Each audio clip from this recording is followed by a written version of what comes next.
Magandang araw guys, pausulot pa ako ka sports. Wala pa rin ako sa Maynila. Actually, nagaling na ako sa Maynila. Dumiretso lang ako dito sa Bohol kasi may boxing event, yung PMI. So shoutout sa PMI for always inviting pausulot. At pag-usapan natin yung reaction ko regarding kay Edward Palayan, kung dapat na ba siyang mag-retire o hindi. At yung isang komento ni Cuadro Alas regarding sa hindi daw siya matatalo ni Carla Vez Wonderboy Martin sa kanyang nagawa sa boxing. Bigyan ko ng opinion. Pero bago yan, meron akong trivia sa inyo. Ito po, itong resort na ito, itong beach na ito, dito ko nakasama si Mark Magsayo. Yan. Nung panahon na yung hililiyaban ni Mark Magnifico Magsayo dito sa Pilipinas, dito yon. Dito ako nagstay, dito sila nagpabook yung mga officials and everyone. Yeah, dito sa beach resort na yan. So that's memorable for me because that's the last time I'm gonna be able to see Mark Magsayo. Who knows, di ba? Baka mapanood ko siya sa UFC. But that's the last time na nakasama ko siya. Although nakasama ko siya sa La Union.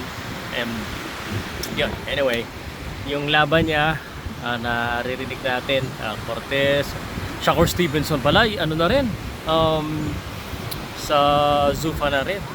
So Shakur Stevenson, and that's a big signing for Zuffa. But anyway, kaya na muna tayo kay Edward Palayan at kay Pasio. Pasio, congratulations. Panalo siya. Rear naked choke, no?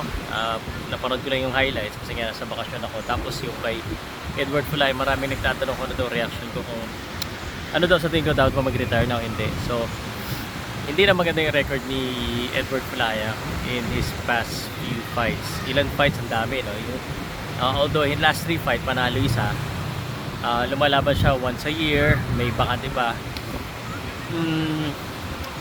It's hard to say kasi kung dapat na mag-retire o hindi kasi yung fighter mismo nakakaalam sa capability niya. Now, with regards to if Edward Palayan is still the same fighter, that I may be able to say something.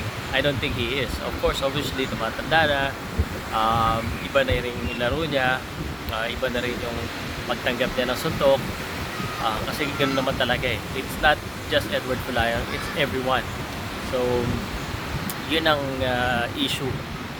So, but I do not think naiintindihan ko yung concern ng mga tao na mag-retire na siya kasi sunod-sunod talo.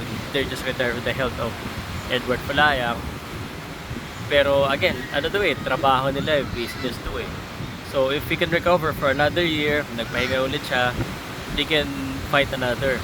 Now the difference is that sa one championship kasi sa MMA, minsan ang hirap maghanap ng kalaban na yung ba, yung kikita ka lang, tapos yung hindi ka masyado mahirapan, talagang mahirap talaga eh. I think mas mahirap yung mga labanan sa MMA kaysa sa boxing, honestly speaking. Because everyone has a chance. Kasi nga, ano to eh, you know, mas maliit yung gloves, kung matama ka talaga, solid talaga. But, you know, I have all my respect for Edward Palayan. When I was starting as well sa pag-vlog ko, isa yan sa una kong napanood. So, he is a legend. And, I think if he gets another fight offer, and he's rested well, then, pwede pa. Now, kung makakuha siya ng madaling laban, good, pero hindi kasi mangyayari yun eh. Ang mangyayari talaga ngayon, itatapat siya sa hindi masyado experience pero up and comer, which means it's not any less dangerous. So he's gonna be match up against, you know, a new guy and up and comer.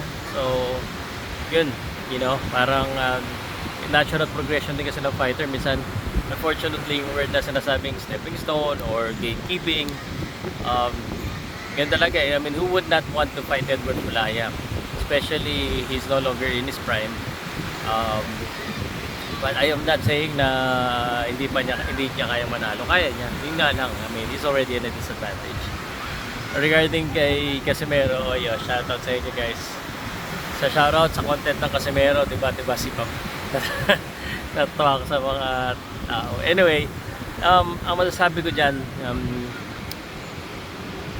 mas malaki, mas malayo narating ni General Casimero sa kanyang career.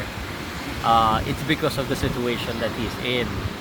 Kasi yung sitwasyon niya, inilalaban siya kasi hindi siya, in the early days, yung mga promoters niya, inilalaban siya sa kalaban, dinadayo siya. And that's what made him, kumbaga, certified na magaling. Yun yung naging, feeling ko, kaya tinatawag na road warrior, kaya magaling siya kasi hindi siya yung bide. So that in itself, mahirap na talaga. Yung bagay na yun, mahirap. Okay, pero yung title shot, kaya pa. Kung gagawin, kung magaling talaga si Martin pagkatapos ng isang niya, isang mataas na laban. Kasi ngayon nga, aminado naman tayo, wala pa talaga siya nakalaban na ganun yung level, yung nasa taas. So if he wins on that level, at magaling siya, at matalo niya yung mga world title, pwede niya pa rin matalo. And I think that's why inspired si Carlo Vez Martin na patunayan nito. I wouldn't say hindi kaya, but medyo malayo pa talaga si General Casimero regarding sa accomplishment. Now, kung yung pagka naglaban sila, yan, sa huling laban ni Casimero, it's imposible hindi mo sabihin na hindi lamang si Casimero. Luis Neri pinatumba niya eh. So, yun lang sa akin guys. Enjoy lang, trabaho lang na maayos, relax lang para laging bless the Lord. Kay Casimero Martin, naabot ba ni Martin yung naabot ni Casimero? Ito to.